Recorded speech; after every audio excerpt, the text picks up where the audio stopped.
महत सेवा द्वारमाहुर विमुक्ते। यदि मुक्तिको चाहना छ भने संगत कस्तो गर्नु?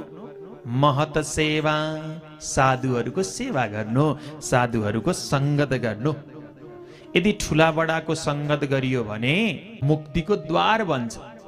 तर संगत यदि नीचहरूको गर्न थाल्यो, मूर्खको गर्न थाल्यो, नीच स्त्रीहरूको संगत गर्न थाल्यो भने स्तमोद्वारम भनेको अधोगतिको ढोका खोल्दछ।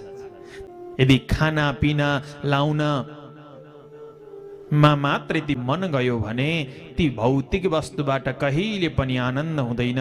एउटा कपडा एकपटक लगाएपछि फेरि मन पर्दैन।